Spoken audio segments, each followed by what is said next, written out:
good evening to everyone out there listening on shortwave on WBCQ. We're glad to have you. And I also want to thank all of our people that tune in every Tuesday night on our YouTube video channel, which is called W5KUB.com. And we thank you for joining with us. Hey, we're in the middle of a, pretty severe storm right now. I put a little radar on here pre-show for you to see kind of what's going on here. Lots of rain. They're saying up to about 10 inches of rain per hour. Lots of thunder I hear outside. It sounds like they're dropping them in real close out here. So I don't know. The lady on the news or the weather there said we need to put our helmets on. So I don't know, man. I got the helmet cam. I guess I can go put that on. But I think I'm safe in here. Glenn Popel texted me. He's out of power. Glenn is about 20 miles southwest of me, and he's out of power. So he may or may not join us tonight, just depending on if the power comes back on. So it's going to be kind of a tough show tonight. If the power goes off here, we do have the home generator, auto home generator installed here, and it will kick on in about 30 seconds. That'll keep all of our to keep everything in the house on. Now, whether or not the internet goes down, that's powered, down the road at different points. So, they could lose power and we could lose internet. But I guess if we did lose internet, I could bring the show up on a little jetpack. I got a little 4G jetpack I could probably bring the show up on and at least get something going here. So anyway, hey, we're hoping that we can run our generator tonight. As I was telling Rich here, the more we run on a generator, the cheaper it becomes for us. We're down now to about $500 per hour running the generator. So, we'd like to get that cost on down to a few bucks an hour. Hey, look at this, man. Let me switch the camera here. Look at here what I'm looking at, man. There we go. Look, I need to go get the helmet cam, put it on, but I don't think the storm is up there yet, but it's heading that way. Wait a minute, you're muted or something. There we go. Yeah. Not yet, but I figured in case we get hail coming over the internet through the iPad, I'll protect myself. Yeah. Okay. Well, and I think you're in a basement, so you're probably in pretty good shape here, right? In this part of the country, we don't have basements. I bet you out of every 1,000 houses throughout here, maybe only one has a basement. We just don't have basements here. So we have nowhere to run, really. We just stand up and face it, when it comes. Yeah. Okay. So hey, everybody out there that's listening again. Hey, if you will, hit that subscribe button. We'd like you to subscribe to our channel here. Let me help you out. That subscribe button should be right down there somewhere where I'm pointing for you. I'm helping you out there. That helps people on YouTube find us. So please hit that. Also, join our Facebook group. We've got over 13 or 14,000 hams and shortwave listeners in our Facebook group. It follows the show. It's called Amateur Radio Roundtable, or you can just type in the Facebook search. You can just type in W5KUB, and that's the same thing. It'll come up there. So hey, do that. Again, let me mention here we are on shortwave every Thursday. We're on shortwave out of WBCQ up in Monticello, Maine, on 7490. I don't know if they got any snow up there, but that's kind of the way it looks in the wintertime up there. Hey, we're on every podcast carrier out there: iTunes, Google Play, iNet Radio, you name it, we're on it. If you just want to listen to a audio version of the show at any time, day or night, just go to one of the podcast carriers and just search for Amateur Radio Roundtable, and you will find us there. Let's see what else is going on here. I don't know if I mentioned or not. I did in the chat room. Maybe I did mention it. Glenn is unable to join right now. Glenn has a power outage. Glenn lives approximately 20 miles southwest of me, and the power is out down there. Now, the interesting thing is, Glenn works for the power company. So I don't know why they let that go out. I think, Glenn, if I were you, I would talk to your boss tomorrow when you go in there. That's no excuses for that. All right. So hey, if Glenn gets power back, he's going to join us. I doubt he's going to get power back during the show. It may be a short show tonight. I don't know. But hey, let's move on here, and we've got Rich with us again. This is the last Tuesday in the month, and we have Rich Mollison with us. And Rich is going to talk to us again about what is coming up in CQ Magazine. So come on in here, Rich. How you doing, man? I'm doing fine. I've taken off the hard hat for at least for now. We're supposed to get your storm tomorrow. I may have to put it back on. Yeah. So if anybody was on the air last weekend in the CQ Worldwide DXCW contest, I got a picture here in our calendar of stations you might have worked, just to see what's on the other side of it there. This is TI7W down in Costa Rica. Oh, wow. I don't know if they were on this time or not. Propagation was pretty poor up here.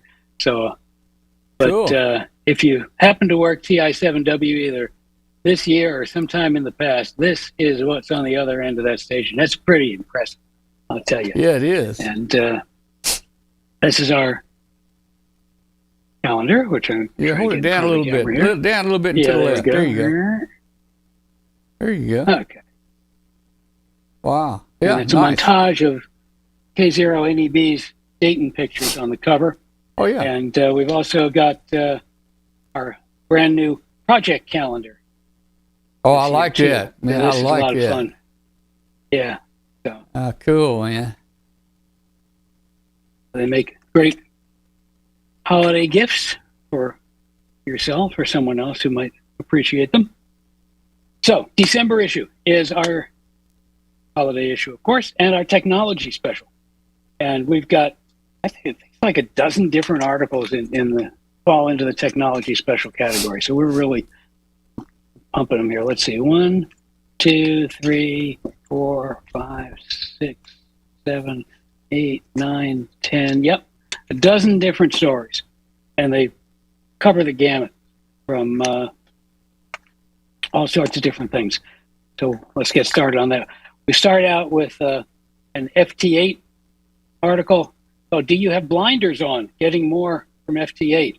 And it's about the proper settings on your bandpass filters to get the most out of your FT8 experience.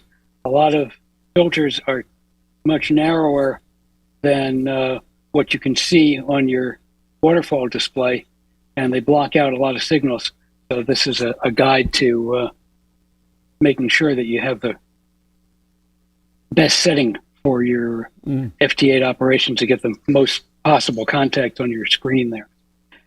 KB0VKS has the first part of a two-part series on building your own low-voltage transformer.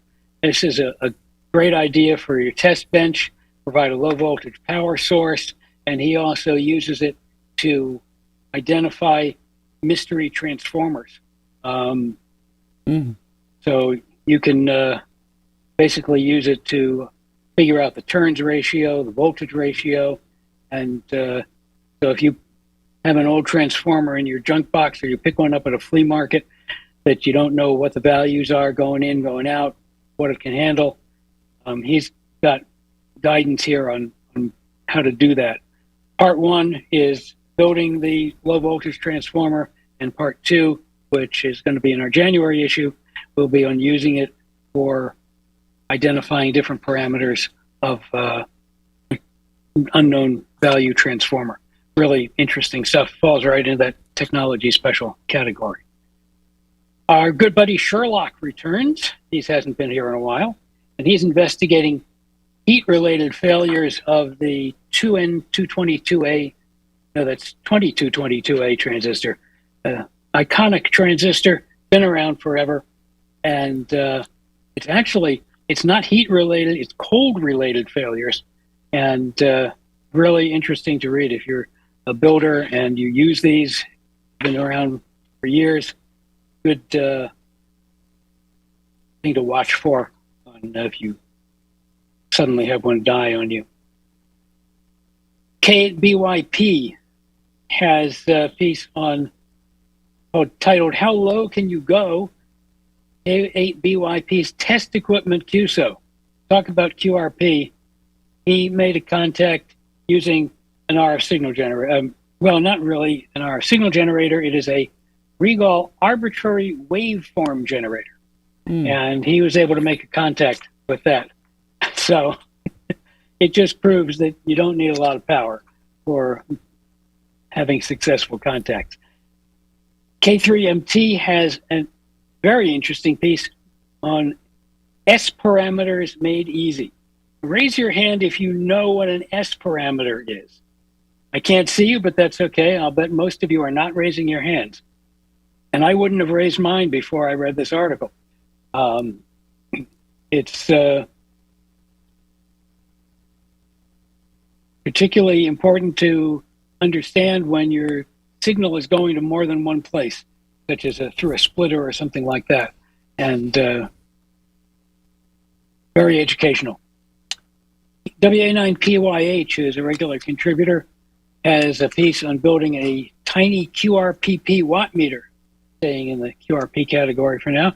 And a reminder, by the way, if February is our QRP special, if anyone out there has an interesting project or experience relating to operating with low power, you'd like to write an article on it, please drop me a note, and we'll certainly consider it.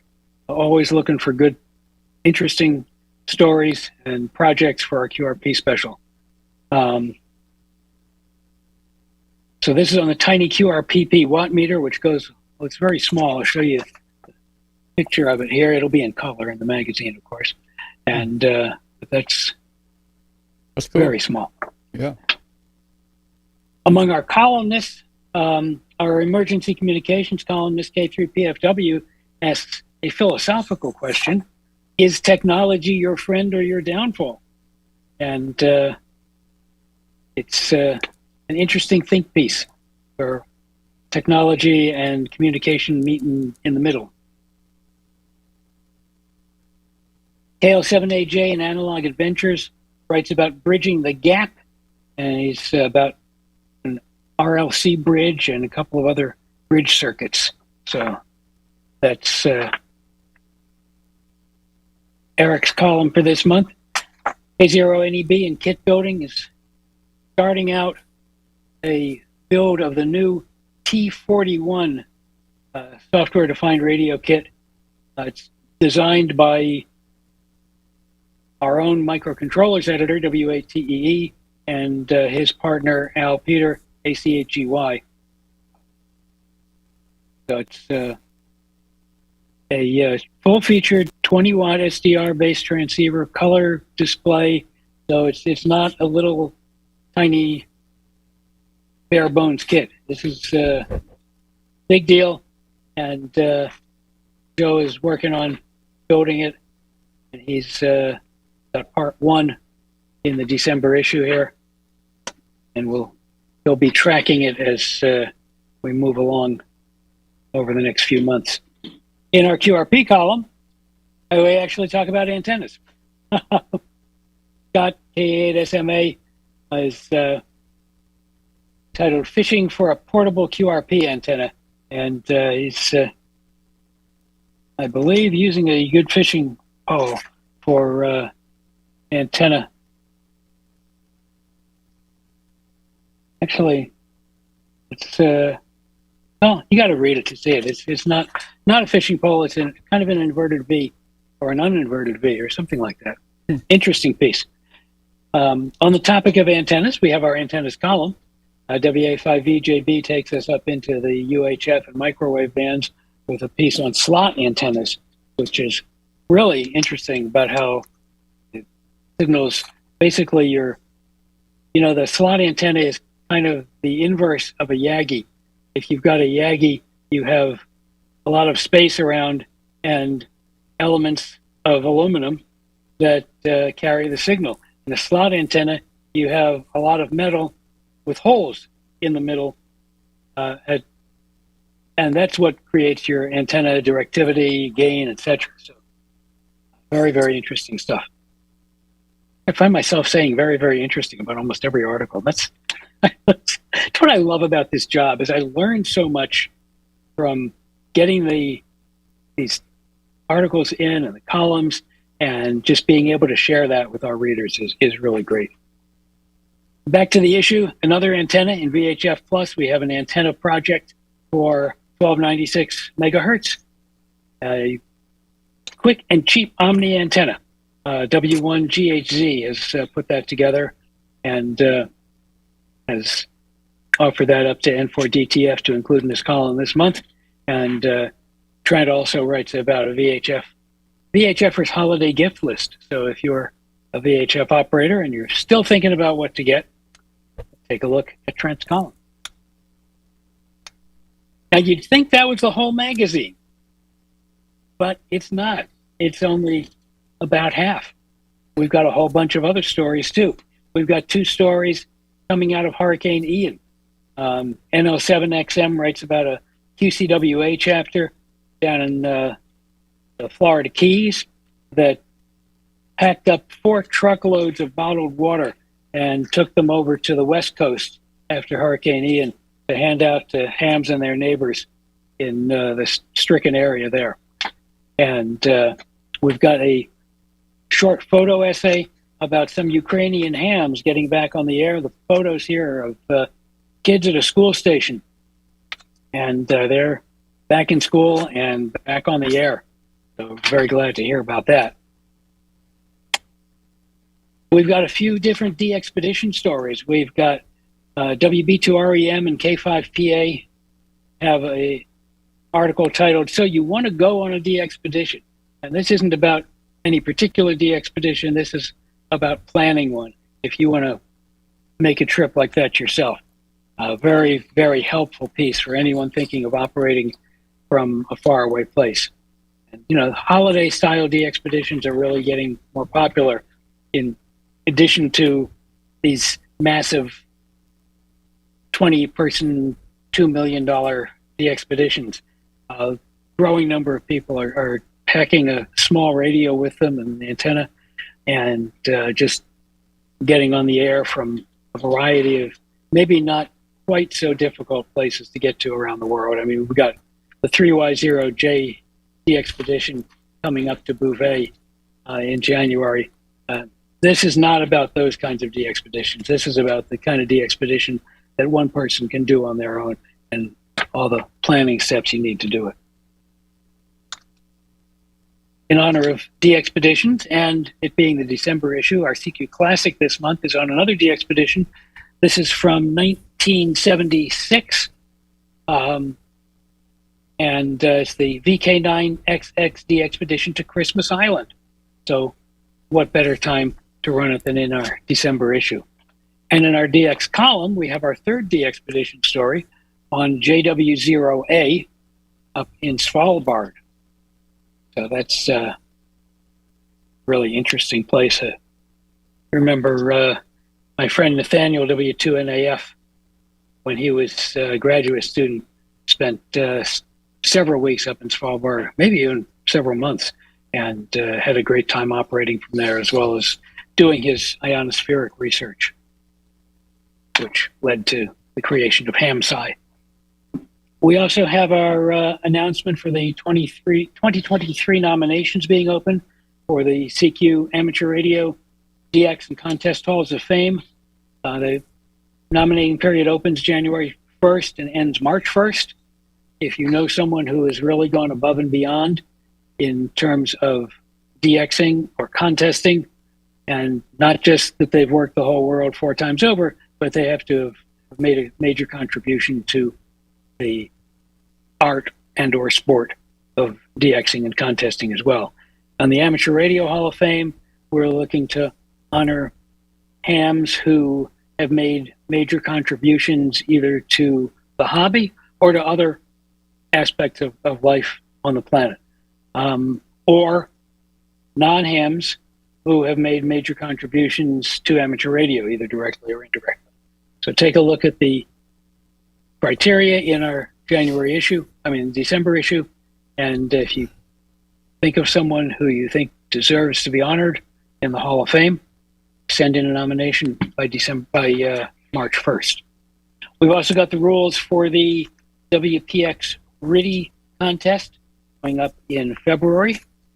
And what is becoming a tradition for us in our December issue, the periodic table of select amateur radio contests. This is something really cool that Tim Chapa, M3QE, our contesting editor, puts together every year. And he picks one contest per weekend to highlight and puts together, it looks like a periodic table. And that's the idea. Whether it's, and he has it marked off as whether it's CW, single sideband, digital, multi-mode, VHF, UHF, and it's a really, really cool feature that this is our third year in a row of running that. Among our other columns, for you shortwave listeners, we've got our listening post column as always, and this month, Jerry Dexter talks about the some troubles that the stations in the South Pacific seem to be having, and Radio Vanuatu is having trouble. Solomon Island Broadcasting has problems. These are transmitter problems more than anything else, and so that's always good. Plus our logs. We invite anybody who is a shortwave listener to please send in logs of what you're hearing and where and what frequency, what programming is, etc. We want to get more and more logs in. We finally wrap up with two articles on propagation. Learning Curve Editor, KO0Z, has a column on space weather and DX, and Propagation Editor, NW7US, introduces a term you may not have heard of before. It was new to me too, called the coronal veil. And he asked whether the sun's magnetic arches are an optical illusion. So something very interesting to read there. And those are just the highlights. There's still a whole lot more that I didn't get to here. It's packed. So we've got yes, it's just full of really fascinating information this month. And and of course, the most exciting feature of all, the whole issue, is our annual index in the back. Which may not be that exciting, but it is very useful, particularly if you're remember seeing an article, sometime last year there was an article about blah, blah, blah. I get questions like this all the time from people. And having that index handy makes it much easier to look up blah, blah, blah, and find out which issue and which page it was on and who wrote it. So those are the highlights of our December issue. They are in the mail. And excuse me 1 second. My voice seems to be going away here. The print edition is in the mail. The digital editions will be in your libraries on Zinio on December 1st. And we still have our subscription special going on, the same one we had last month, or an extra issue per year. Instead of 12, 24, or 36 issues, you can sign up for 13, 26, or 39 issues for the same prices as the 12, 24, and 36. Good opportunity to get a new or renewed subscription and tack on a few extra months for free, particularly on the 3-year. And that's you can get all the information on that at our website, www.cq-amateur-radio.com. And that's about it for this issue. I'm hip deep in January already, and looking forward to what we're going to bring you. All right. Well, there were some questions. There were questions in the chat room. Where did the name breadboard come from? Sure. And I think people answered the question pretty good there. I want to show you something. Yeah. You got a breadboard there? 1 second. I've got a breadboard. I've got two. But I've got one in the project calendar right here on the cover. That is Oh yeah, breadboard. yeah. That's definitely the breadboard right there. Yep. Yep. And this is Bill Mankiewicz, W4. What is I forget it's called. Let me find the month that's in. He's going on to do a whole lot more than that. Here we go. W4 FSV. This is a 200 milliwatt CW transmitter that Bill built in 2010 around a few 2N2222 transistors, the same ones we talk about failing this issue. And that launched him on a decade plus of very low power fun. And he says the excitement has not waned over time. So that's it. I've got a little wooden. Hang on one second. I'll grab this. Go into the dark here. This isn't quite a breadboard because it would be a very small loaf of bread.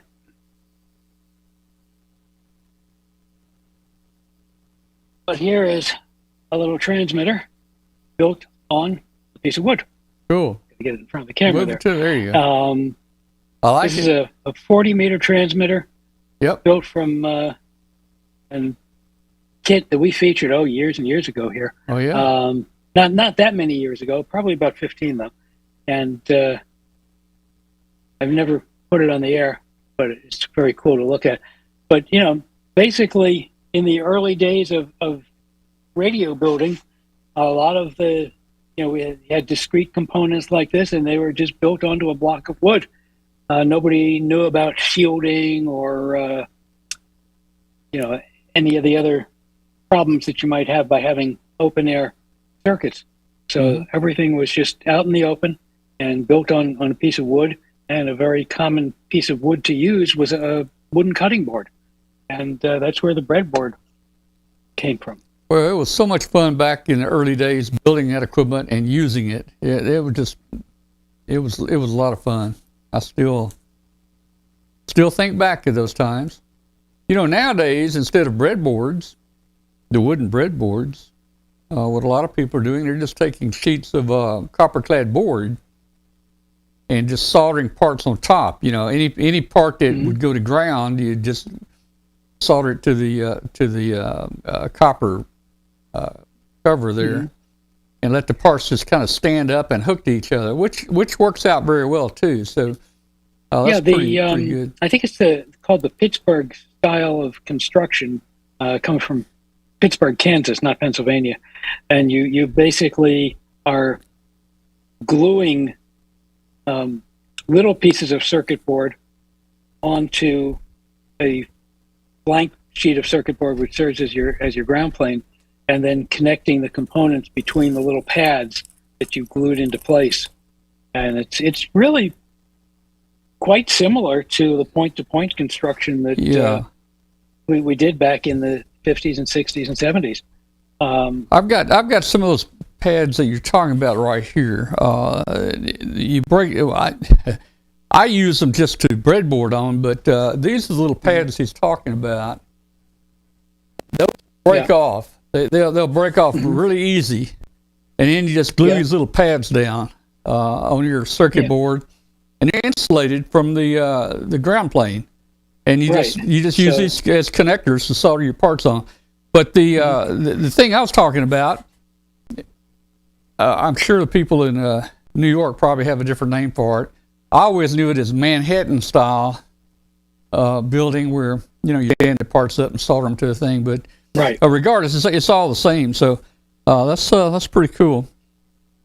I think Manhattan style is usually done on a regular printed circuit board. Parts vertical rather than horizontal. And the Pittsburgh is using the pads. In addition. Okay. Yeah, I've got a project here I should be able to find that uses the pads. I can show you people what. I built something using these little pads.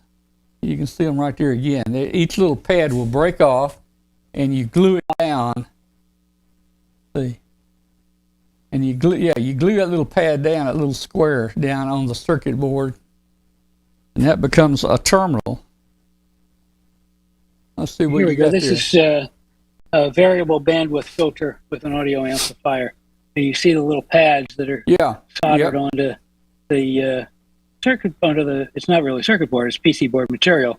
It's all copper clad board. And so they're insulated from it, and each of the components is soldered to the pads. You know, So you've the got a full interesting thing ground plane about that, underneath. I haven't heard anybody talk about it, but the interesting thing about that, each of those pads actually becomes a capacitor. I need to I need to put one together and see if I can measure it and see what the value is. Probably pretty low. But Well, yeah, it's not enough to conduct. So yeah. but, yeah. Yeah, and since it's going to ground, it probably, well, who knows what it would do. I was going to say it wouldn't probably wouldn't conduct enough to bleed down like an RF signal or something like that, or an audio signal for sure. But yeah, I built a few projects with that, but haven't done any of those lately. So, hey, very good. Thank you for coming in here with us tonight and letting us know what's coming up next week in CQ, and looking forward to getting the magazine and seeing. Always fun to do it, and fun to talk about other stuff too. So yeah.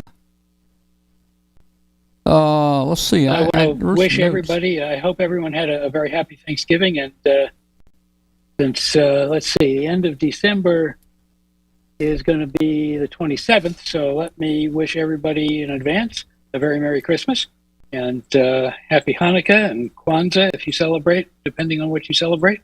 And whatever you do, enjoy it and bring some light into the darkness, which is what all of these holidays are about. All right. Well, very good, man. Hey, thank you so much for being with us. Stick around if you want to for a while. If you need to leave, just go ahead and leave, but you're welcome to stay with us. We'll see you next month. All right, thank you. We'll see you next month, or earlier in case you want to come on, okay? Okay. All right. All right, so we will be back here in just a second, guys. Keep your competitive contesting edge with ICOM. ICOM's high-powered base stations cut through the pileups, letting you work the bands and record those contacts. Contest from the comfort of your home or remotely with the RS BA1 app. The IC7851 gives you a new window into the RF world and is HF excellence unparalleled. With faster processors, higher input gain, higher display resolution, and a cleaner signal. It is truly the pinnacle of HF perfection. It has dual receivers, digital IF filters, high-resolution spectrum waterfall. The IC7610 is a direct sampling, software-defined radio that has changed the world's definition of an SDR transceiver.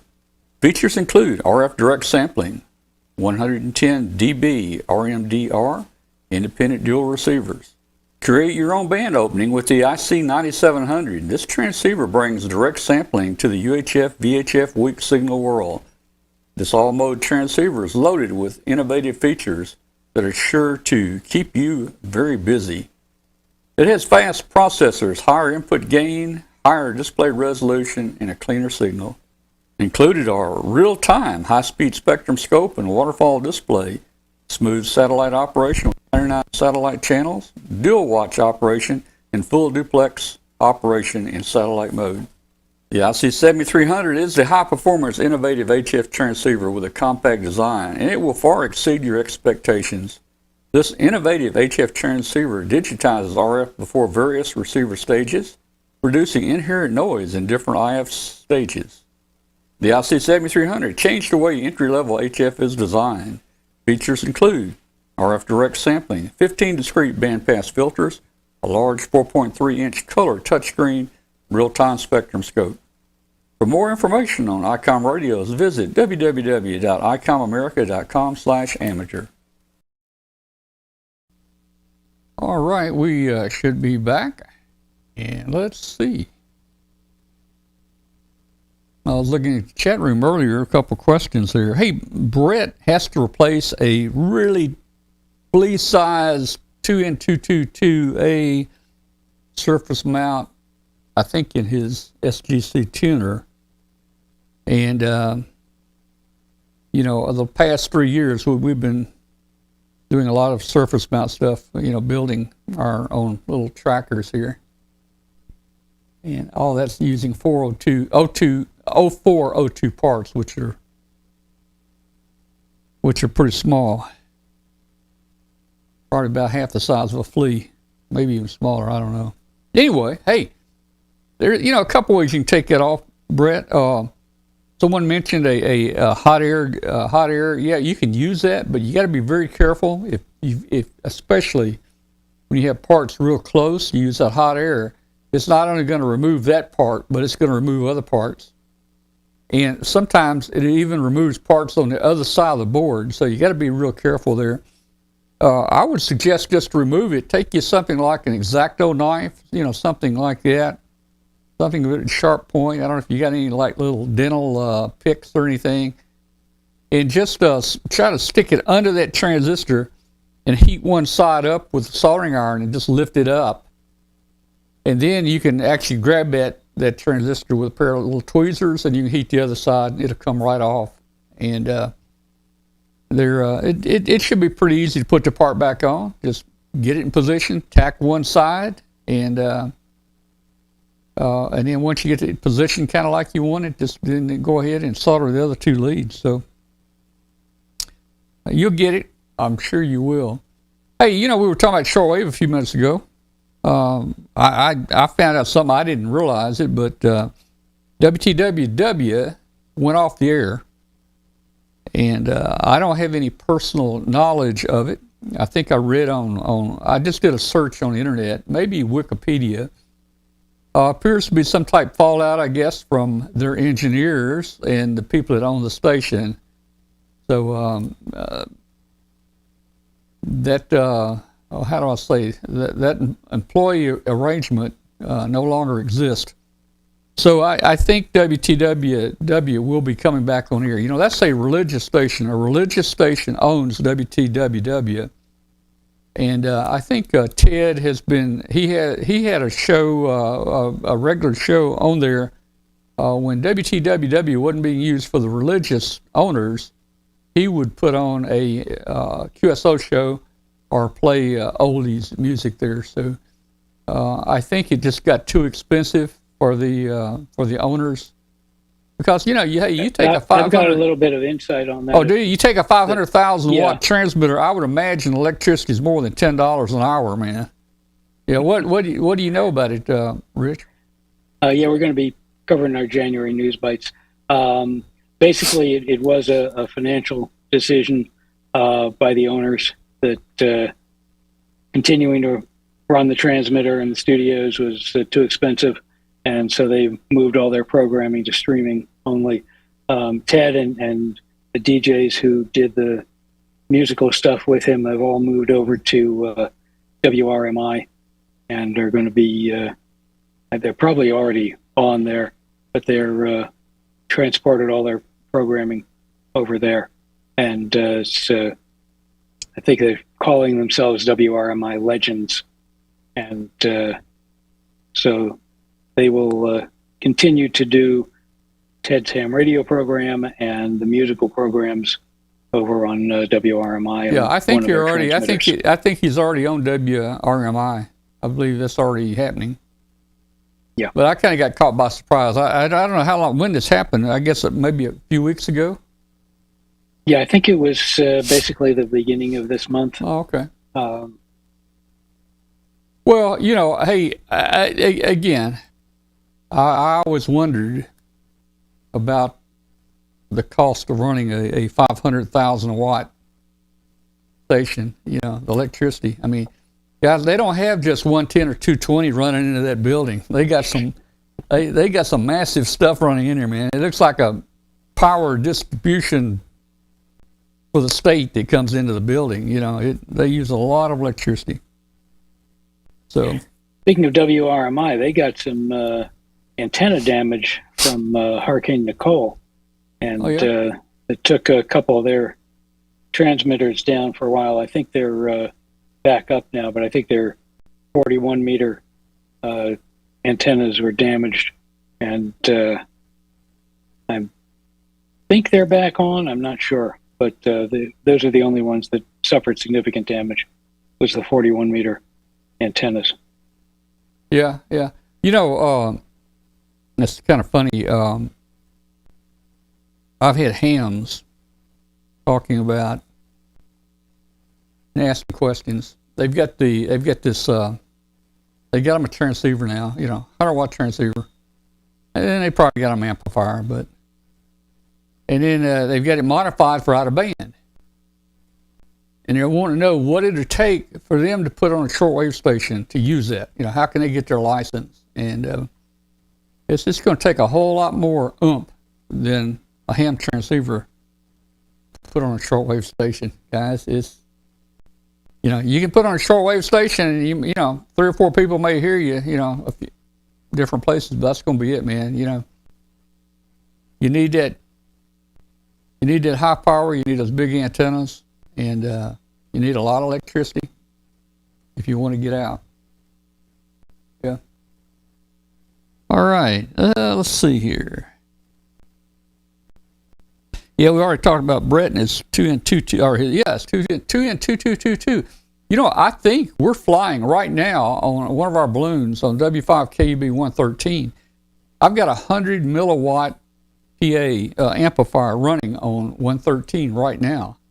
And I think it was a 2N2222A transistor, and it's been operating just great. And it right now at 48,000 feet, it's about minus 40, minus 50 Celsius up there. So we haven't had any trouble with it. I was a little worried about it because we've never flown one of those before. I just threw it together and stuck in air, and I hate for a balloon to be flying for 4 or 5 months and the transmitter be off. You just don't know where it is, And hey, that brings me to another point. Hey guys, if you've been following W5KUB 112, we're hitting this coming week. It will be flying 180 days. 180 days. And it's very impressive. It's been everywhere, man. It's been up in the Arctic. It's been everywhere, and sometimes it goes and hides in the Arctic up there for maybe a couple weeks, and then it'll pop back out. But right now, it's kind of inching north toward Alaska, out on the Pacific out there. And as it gets a little bit higher and higher out there, we get less and less daylight. So some days we may not get but 1 or 2 transmissions from it. Let's see. I've got. Let me see if I can put something else up here. Let me see. That's our weather we're experiencing right now. Here we go. Okay, guys, just give you a report here on. See if I can make this work here. Yeah, you want to look at our balloons that are flying in Antarctica. This is what we got going here. This is what Todd launched for us. He launched he's doing a scientific research program down in Antarctica with the German station there, and launched about 9 balloons. They're all K4 UAH, which is the University of Alabama, Huntsville. If you look right here, you'll see 2 other balloons. There's W5KUB 114. And it's flying right now at 47 miles an hour. It's at 37,000 feet. And then our other one is over here that was launched in Antarctica, and it's at 12 miles an hour at about 36,000 feet. We're not getting a lot of altitude down there because we use helium. That's going to give us less altitude. Plus, I think the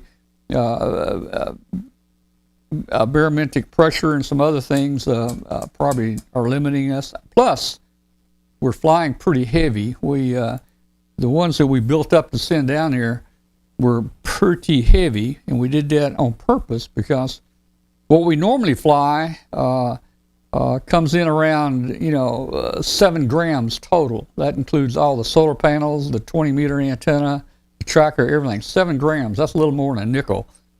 But it's very fragile, and we were afraid it would get broken going down, and I couldn't see Todd repairing it down there with the winds blowing, 50 miles an hour in a whiteout. So anyway, so we used some different solar panels, and we came in pretty heavy, almost at 20 grams.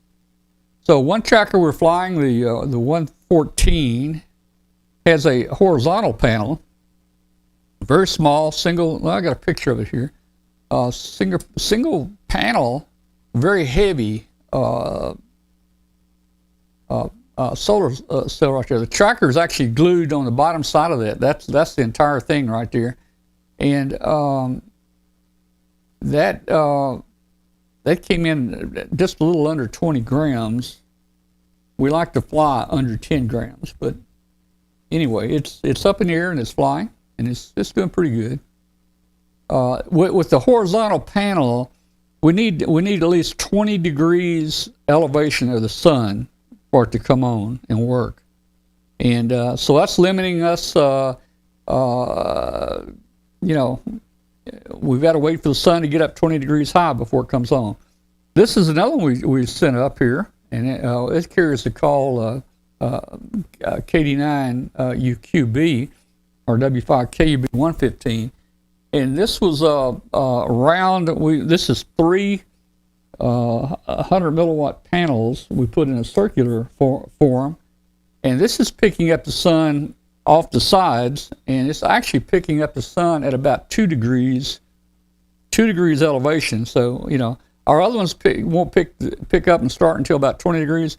This one's picking up and starting right about sunrise, and it'll operate just about until sundown. So that one's doing pretty good. So both of those are flying down here right now in Antarctica.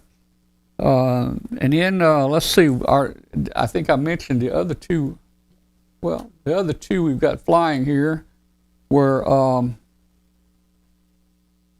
one has crossed Texas. Let's see if I can bring it up right here. There we go. One has crossed Texas, and is kind of heading toward Louisiana right there. I only heard from it once yesterday. I don't know what's going on with it. That's the 100 milliwatt one right there. It's flying at about 83 miles per hour, and it's at 46,700 feet. It will be finishing the finish line here for, I think it's lap 3 or lap 4 off this one. This one's only been up about 30-something days. If we look at 112 right here, 112 right now, 52 miles per hour is at 47,000. So it's been fluctuating in altitude from 47,000 to about 50,000. When we originally launched it, we were flying at 51,000. So that was just some great altitude there. We think this one's starting to get a little north right up here, and we get low sun. When you get up here, you get low sun. So we're going to see what happens here. So that's where we are on our flights. And, okay, so you got an update on our flights here.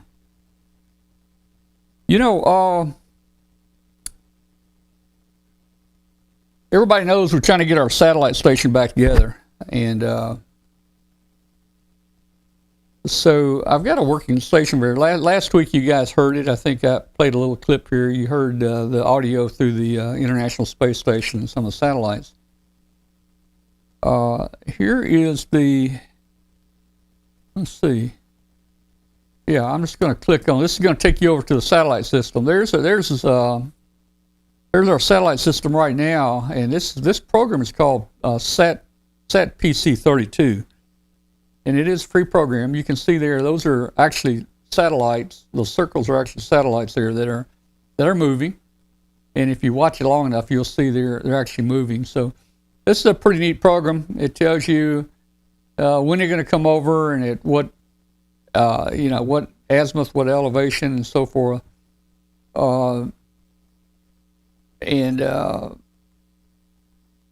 I'm using just manual turned antennas. I got a 440 and a 2 meter Yagi outside with a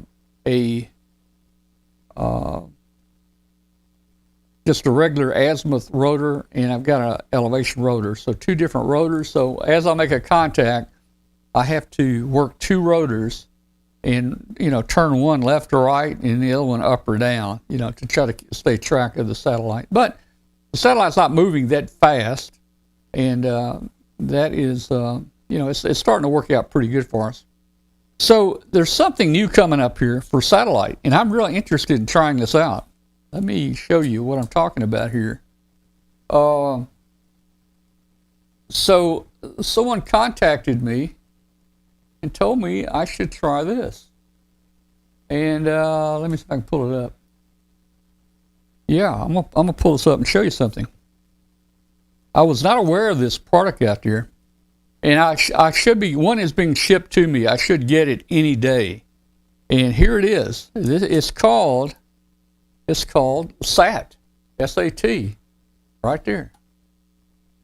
And what it is, it's a self-contained satellite system. And if you want to go to their webpage, you can go to it at csnsat.com.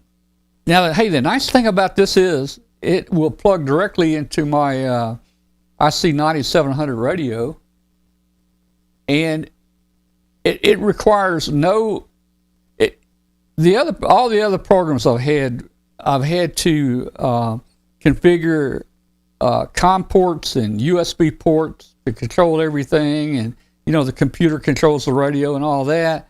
Well, everything is controlled in this one little box right here, I think. I hadn't got it yet, but people are telling me that are getting on satellite that that after they get this box and they open it up, they're on the air and working satellites in 15 minutes.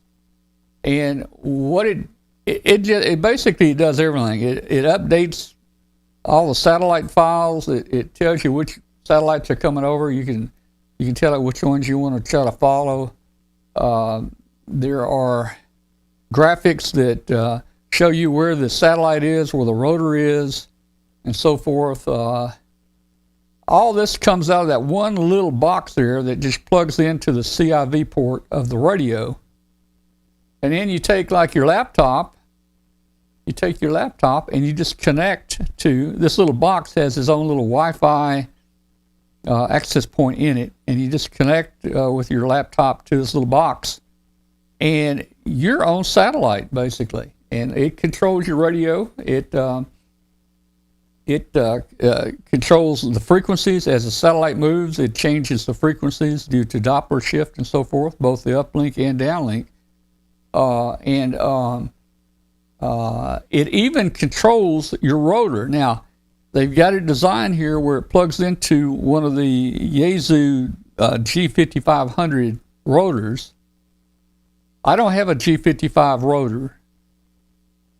I thought about buying one, but I'm having enough fun just manually turning my antenna. The G5500 rotor cost about $800. And I really didn't want to put $800 into a rotor system right now. Now, I'm being told by them that there's another rotor system out there called PST Rotator. Now, I've looked, but I haven't found the information good yet. But this PST Rotator system is supposed to interface this unit to many other rotors. I don't know how it does it, but the easiest way is to take the DIN cable and plug it directly into your G5500 Yaesu rotor, but I'm not going to do it right now. So I'm going to get this in the next couple of days, and I'm going to set it up, and we'll do some videos, and we'll do some segments on it.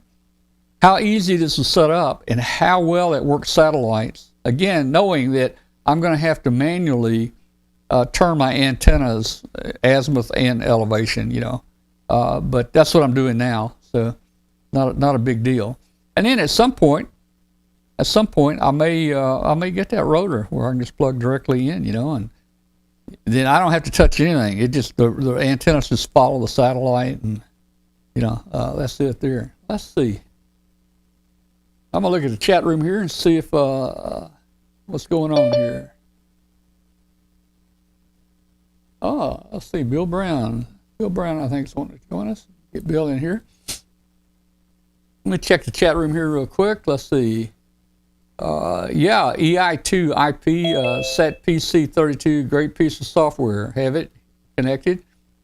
It works well. I understand that is the gold standard. The people here in my area say set PC32 is the gold standard. But there's a lot of interfacing and hooking up, and a lot of things that you got to kind of understand and do. The thing about this SAT is it comes in a box.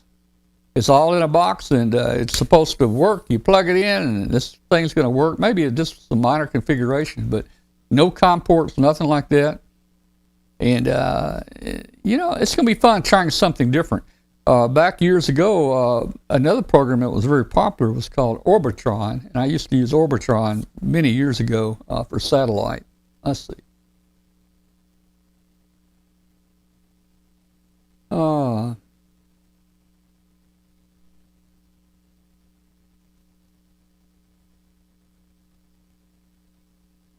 Yeah, I don't understand what the PST rotor does for me, EI2 IP. I'm told somehow that will control my non-Yaesu rotors. I don't know. I'm looking at their website. It just looks like software. I don't see how it connects to the rotors.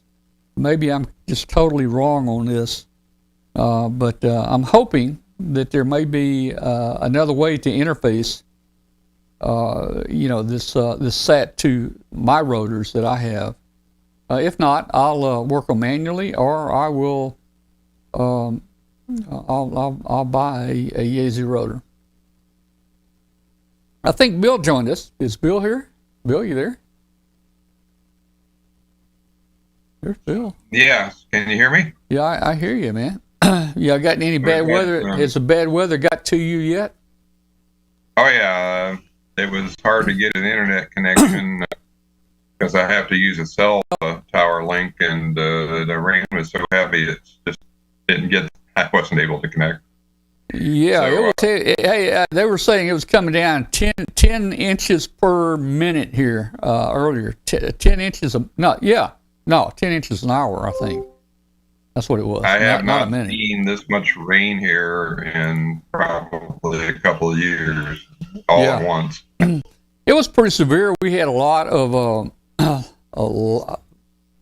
lot of rain. I heard some wind out there. There's been a lot of reports of some fairly large hail that has fallen in the area.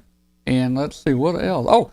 There's a number of trees that have blown over. Of course, when it gets wet, these trees just fall over. It didn't take much to push these trees over. Did you get a chance to use your generator?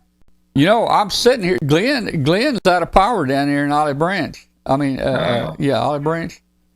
He's out of power, so he said he'll try to join if he gets power. But no, I was hoping that the generator would kick on here and we'd have electricity. Of course, my neighbor would call me and I'd have to run an extension cord over to his house. But I keep the extension cord coiled up out there by my garage door, so.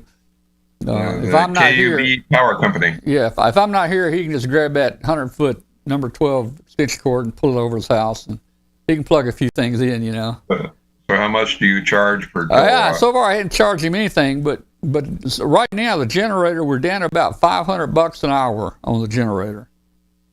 Wow. So I was really hoping for an outage tonight where we could run the generator at least maybe another hour, bring that cost down to about $400 an hour each time we use it. It gets cheaper and cheaper. There you go. Yeah. Well, that'll come in handy and when these storms in the spring. This is a little unusually late in the season for bad weather like this. Yeah. It's coming down again. I've got another wave coming through. Yeah. It's finally got quiet here. I wasn't sure. Hey, I could keep us on the air here with my home generator, but I can't keep the internet connection on if they lose power, 3 or 4 miles down the road. So But I have before been able to take my little jetpack, like my Verizon jetpack, and I can bring the show up, on a lesser. That's what I'm using Yeah. for my main internet connection is a MiFi unit. Yeah, yeah, Like a jetpack. That's the only way I can get internet out here. yeah. Until such time as they get Starlink or the fiber that they put out here about 4 months ago. But it could be another year before they hook that up and get it running. Oh yeah. Then I'll be jetting along. Hey, I just want to let you know they launched the last two Whisper balloons from Antarctica this morning. All right. One of them looks like it may have developed a leak. I'm not sure, or just picked up some ice. Yeah. Because it went to float altitude and then it started slowly coming down. Oh man, that's a that terrible was a 20 feeling. meter one. That's K4UAH-5. Yeah. And then WB4ELK-7.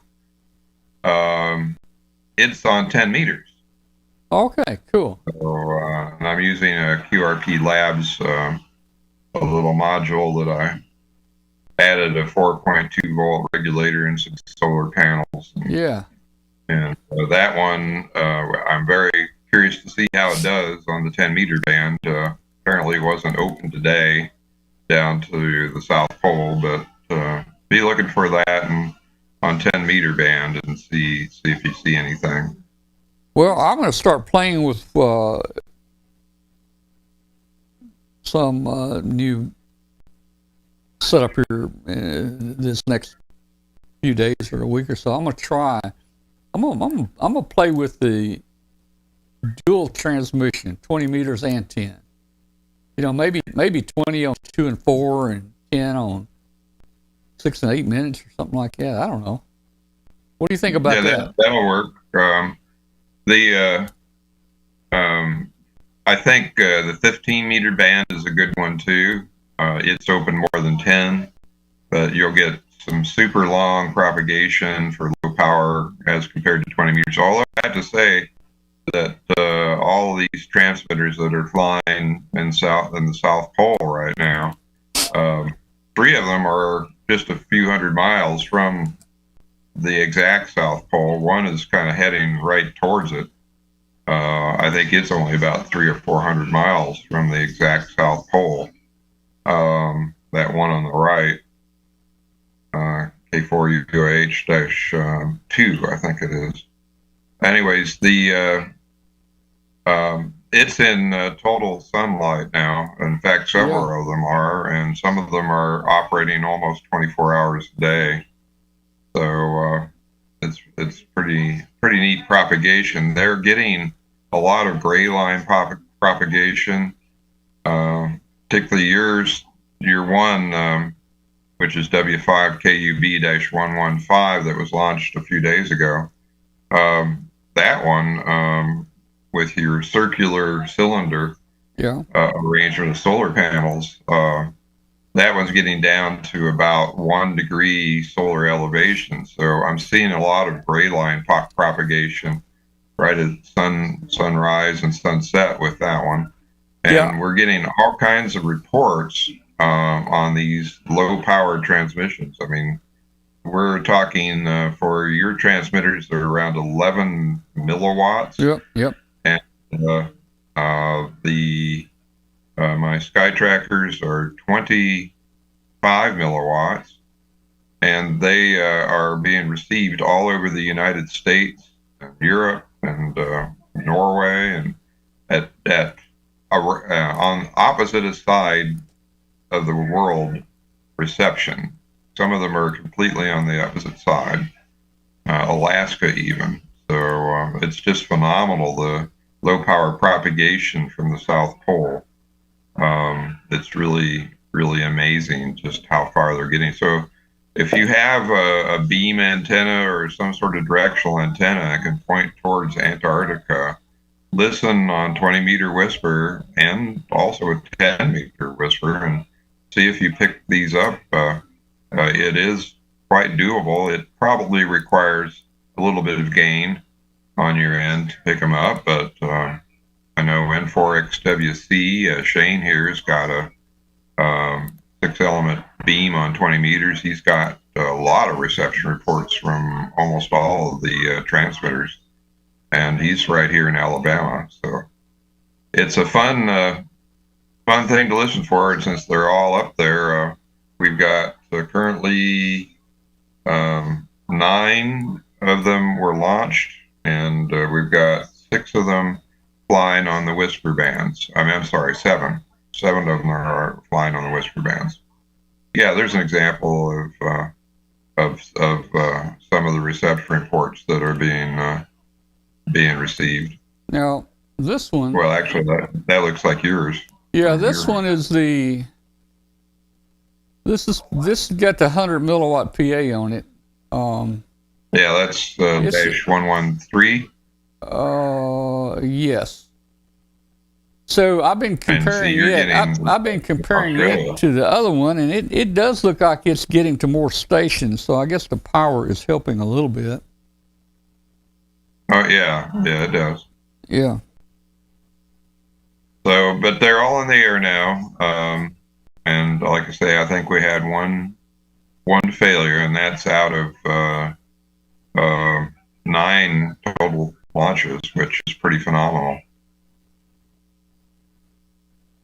Yeah, what's the call sign again of the Whisper of the balloon on Whisper? 10 meter. Whiskey Bravo 4, Victor Hotel Foxtrot on Whisper band. Yep. And on APRS, it's Whiskey Bravo 4 Echo Lima Kilo -7. Okay.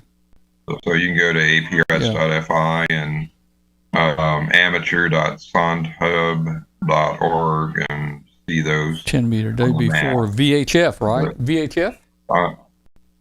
Whiskey Bravo 4 Victor Hotel Foxtrot. Yeah, that's a good call. 10 meter That's a good Whisper. call. The other one is Kilowatt 4 United UAH-5, and its Whisper call sign is Kilowatt Mike 4 Yankee Hotel India. But I'm not hopeful for it showing up when the sun comes back on it.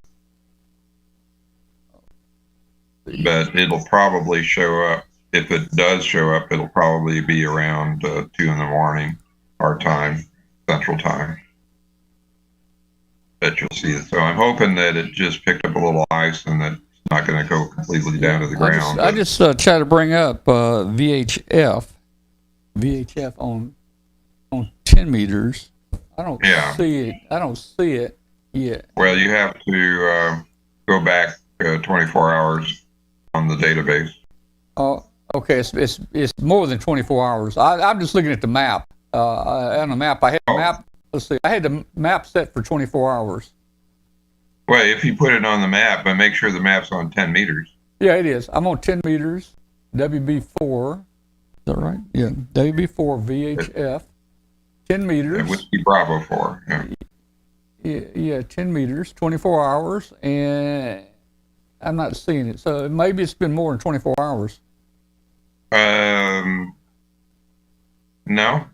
Go zoom in on Antarctica. You're probably. Oh, wait. Let me. You're right next to the let me DVN station. Yeah, I'm probably too. I'm not zoomed in. Hang on. Yeah, it's down there. It's just not getting out past Antarctica. It's only being received from the launch site.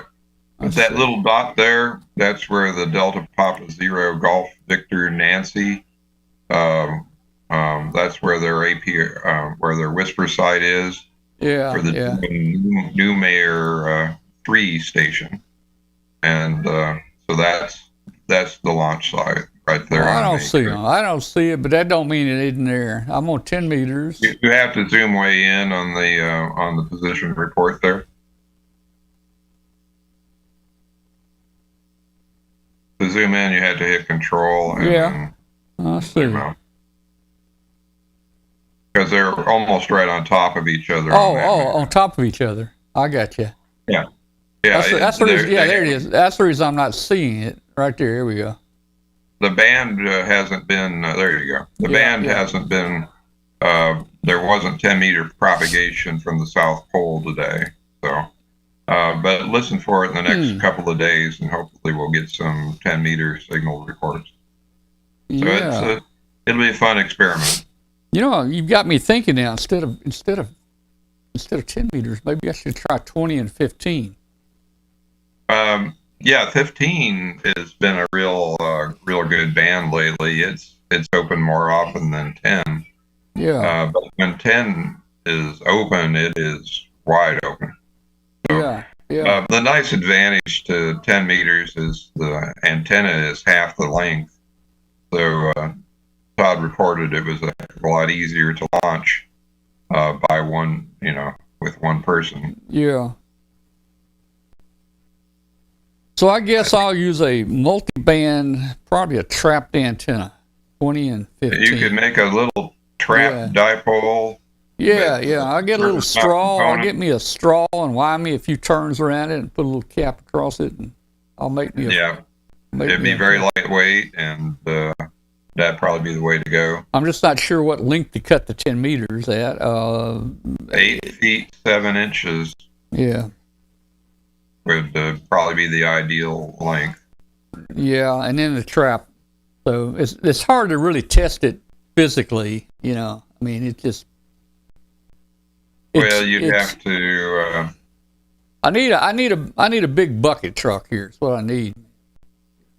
Well, what you could do is put them horizontal, about 3 or 4 feet off the ground. Yeah. And have one transmitting into a regular dipole, and then put the trap dipole one on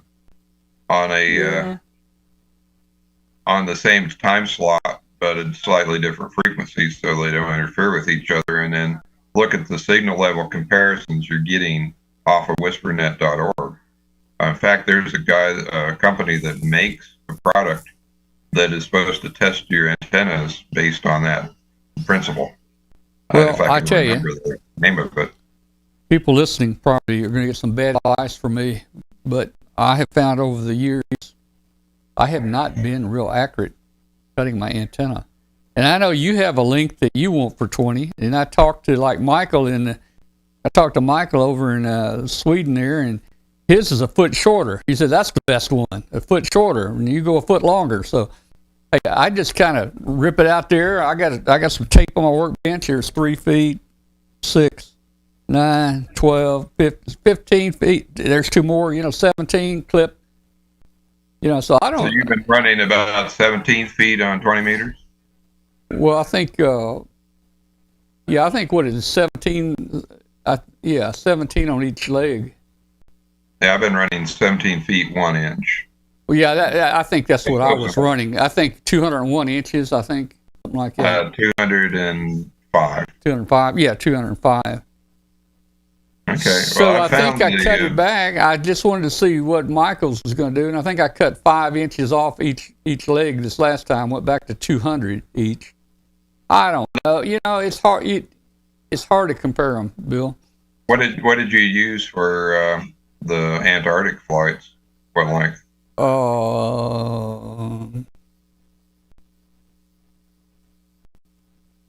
I don't remember. Probably pretty standard. I probably used.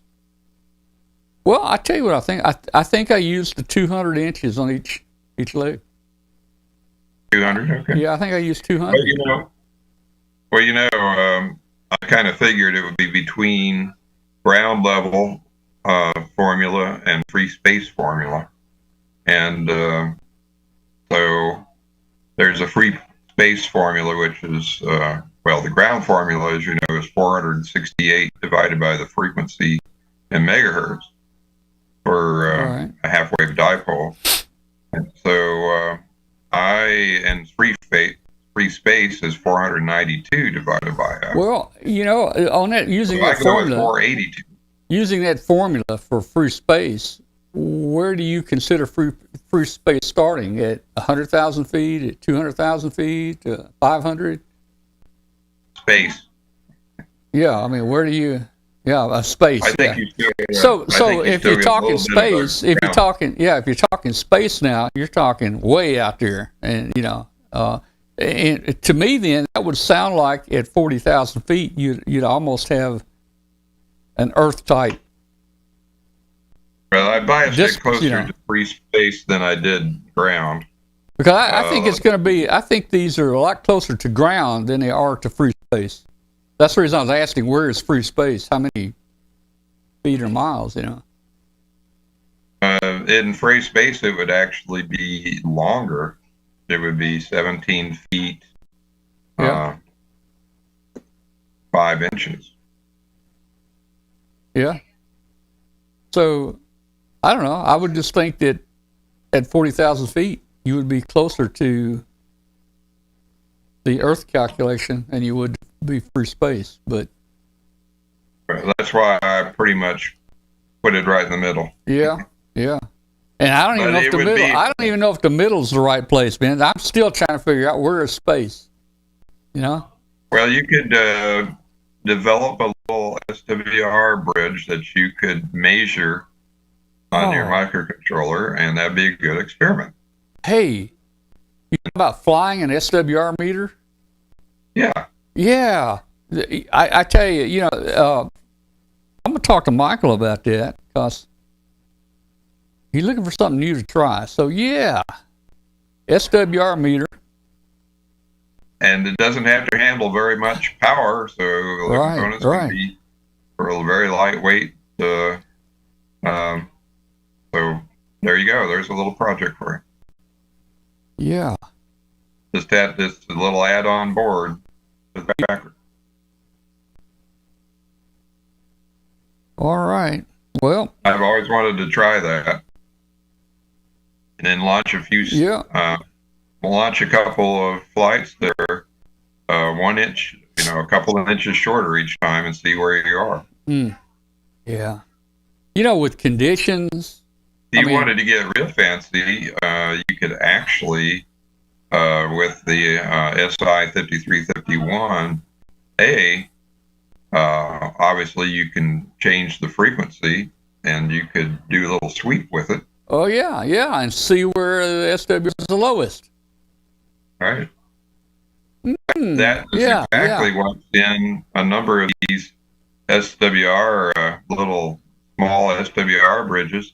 They're probably using an SI 5351. Yeah, that's a good. That would be neat. That would be neat.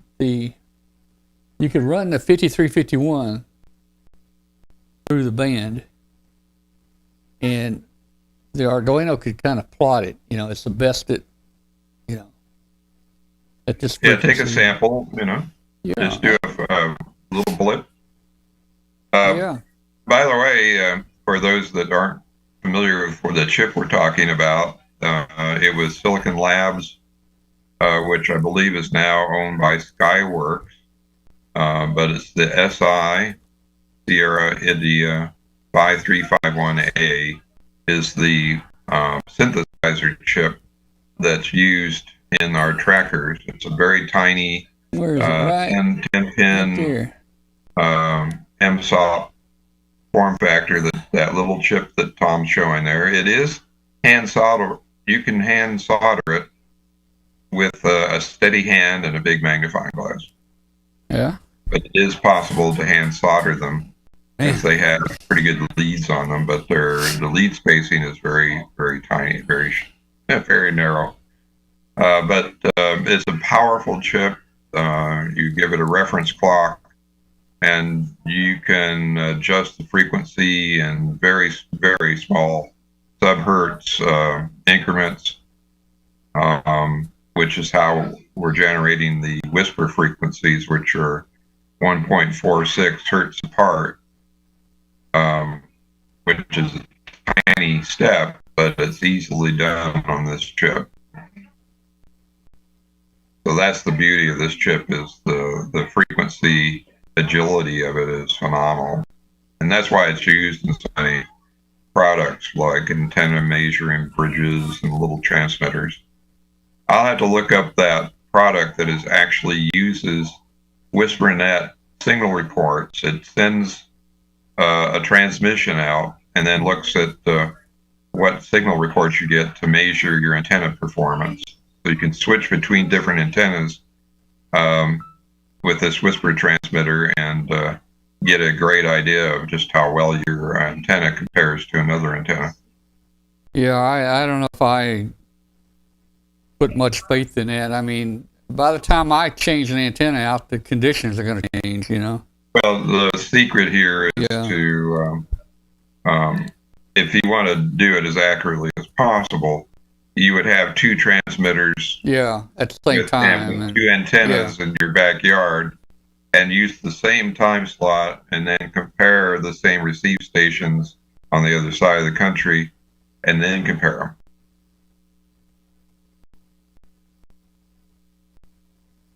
Yeah, I've been playing with measuring. You know, this SI5351 is supposed to be a 50 ohm chip, and I tried to verify that the other day. And Alan's got a great video on how to measure the impedance of components like this. And there's several ways to do it. One is a very simple way. You measure the voltage output. You know, this thing has an internal impedance of, say, 50 ohms. So if you measure the voltage across it, you get a certain voltage. And then if you put a variable resistor across it, and you turn that variable resistor down to where your voltage is 1/2 of what it was without that pot on there, then that value of that variable resistor is your impedance. And if you look at it on paper and draw it out, it makes perfect sense. And in fact, you can, if you've got a fast enough oscilloscope, you can actually measure the output power of that on a regular oscilloscope by measuring the voltage peak-to-peak level or RMS level, and then there's a formula that you can actually, if long as you're measuring it across the 50 ohm resistor, then you can get the output power. Well, and you know, I was thinking, you know, we were talking about SWR, and I was thinking, okay, if you could just measure the output voltage and do a sweep and record all the output voltages, you would see where the impedance changed. You know, because the voltage is going to change. You know, so I don't know. That's a lot to think about. Well, hey guys, I ordered me another scope yesterday, or no, last week. I don't know. Oh no! Does that mean I have to order yet? You're gonna have to. You probably already got one. You probably got a whole barn full of them. I don't have. I ordered me a Tektronix, an older Tektronix analog scope. I wanted to play with one.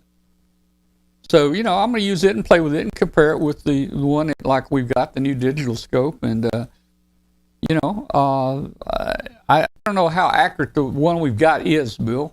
I've been playing and trying to measure like peak to peak and stuff. And I'm not sure if it's accurate or not. I'd like to take the Tektronix and put them side by side and just, you know, do a little comparison. The scope that we got is great. The autoscope's great, man. You know, growing up in electronics, I always hated trying to turn all those knobs on a scope and, you know, where do you put them? But, you know, the more I use it, it's actually pretty simple. If you really think about what each knob basically does, and you don't have that many knobs to turn, actually, if you really look at it. I'm talking about on the old analog scope. On the new digital scopes that we got, you just hit the button that says auto, and it goes click, click, click, click, click, and bam, there it is right there. You know, it turns all the knobs for you. Yeah. So that should be delivered tomorrow.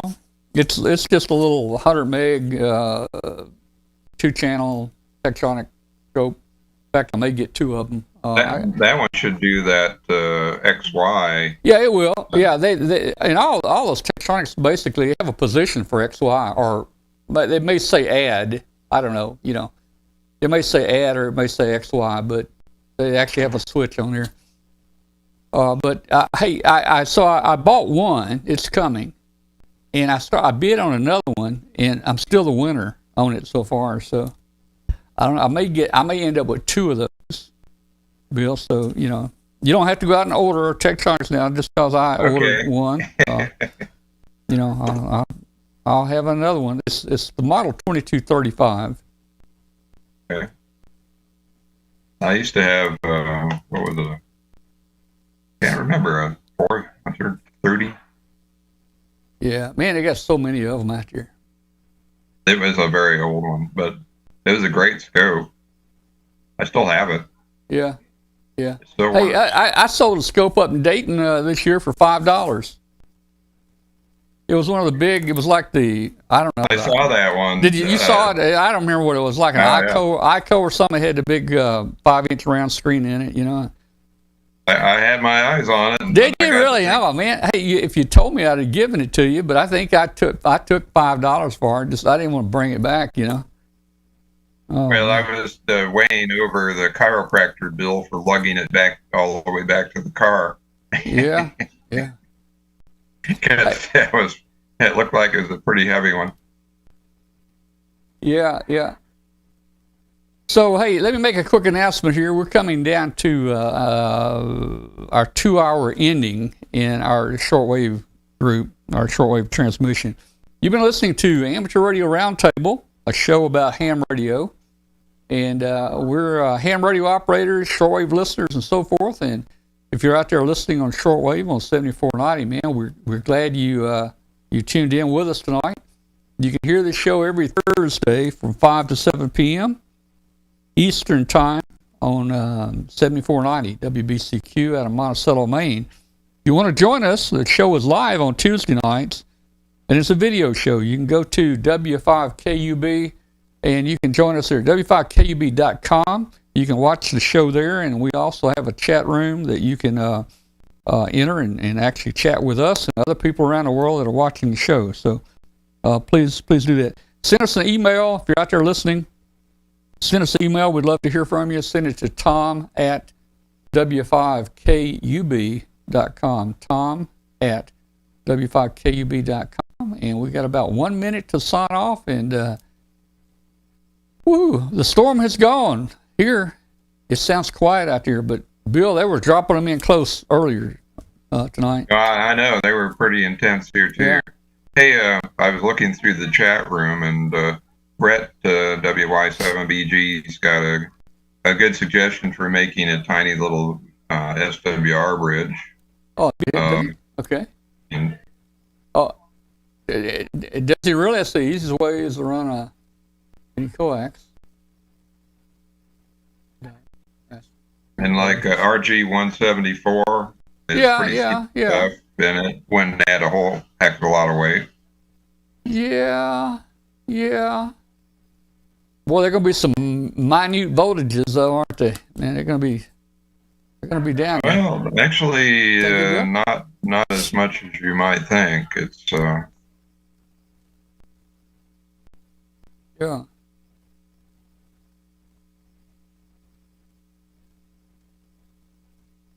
Okay. Well, the EI2IP said he's going to listen for the balloons on Whisper, so that's good. In Ireland good. Listening for it. Very good.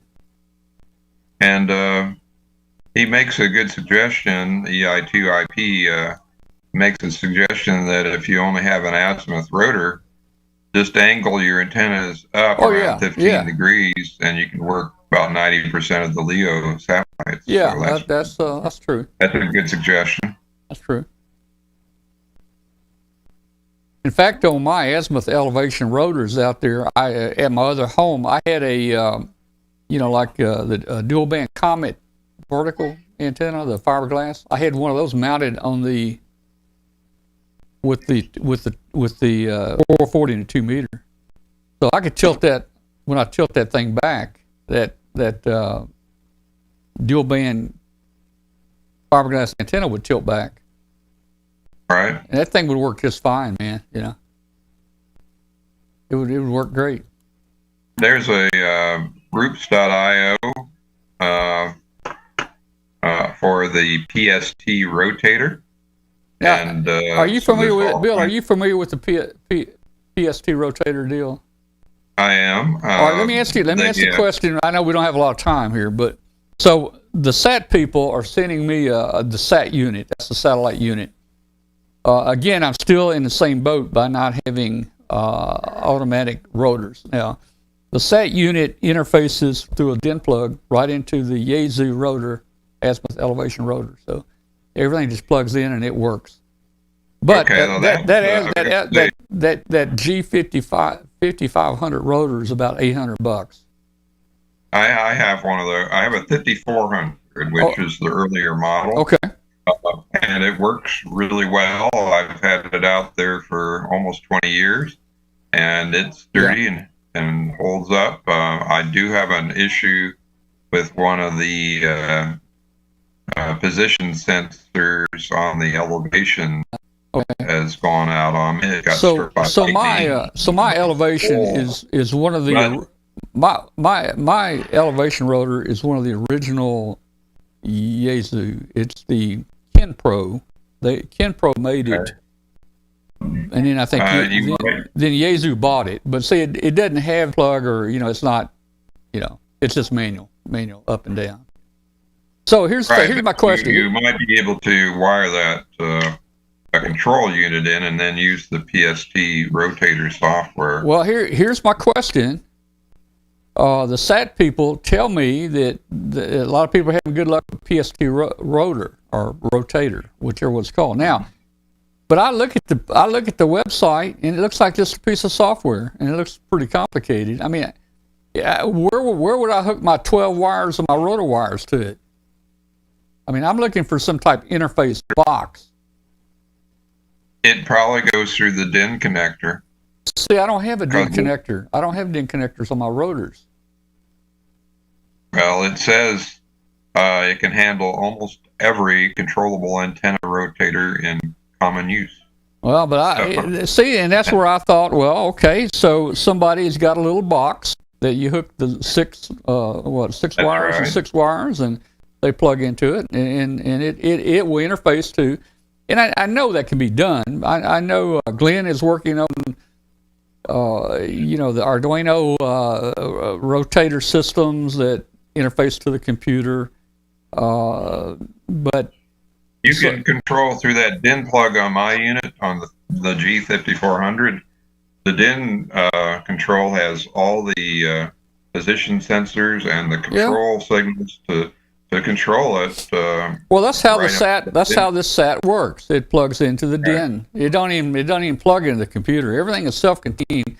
I don't know if you saw I don't know if you're even familiar with this, Bill, or saw it. Let me show it to you. This is what I'm talking about here.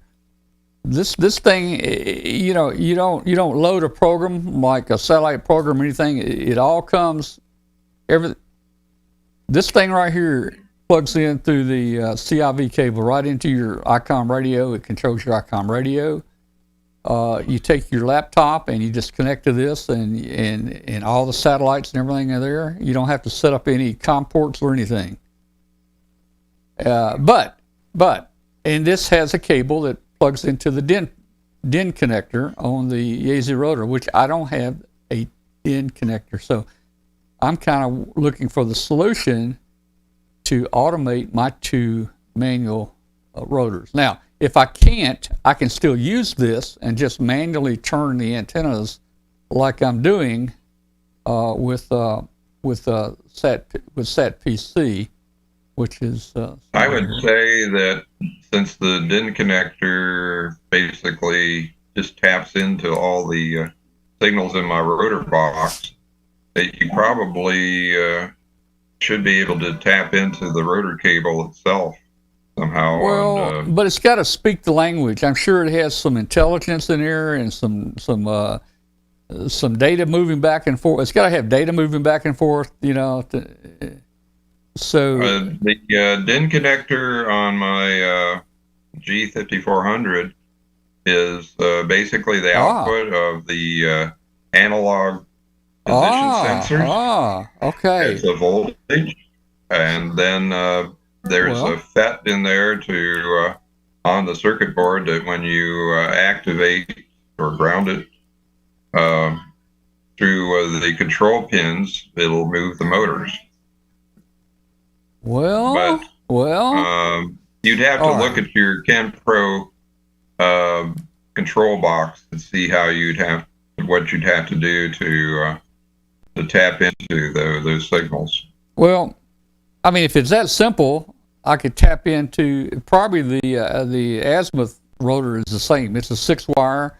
It's got the pot in it. You know, it probably does the same thing. I mean, are very similar. I would think. I would think a person. Left, right, and a voltage. Yeah. Which I can't remember what the voltage ranged from, but I think it's like 0 to 5 volts. Yeah. Yeah. But I don't remember right off the top of my head what it was. I've measured it. I actually, since my pot went out on it, and I didn't want to tear the rotor apart to replace the pot. Yeah. I have one of those digital U.S. digital mix an inclinometer, so I have one of those on there, and I ran some, and then it gives me an output, so I can see what my elevation is. Yeah. You can do the same thing on the azimuth too. Yeah. Yeah. Hey, I'm going to terminate the video. Guys watching out there, thanks for joining us tonight. See you next week. Come back and visit with us next week. Take me through to everybody out there. Let me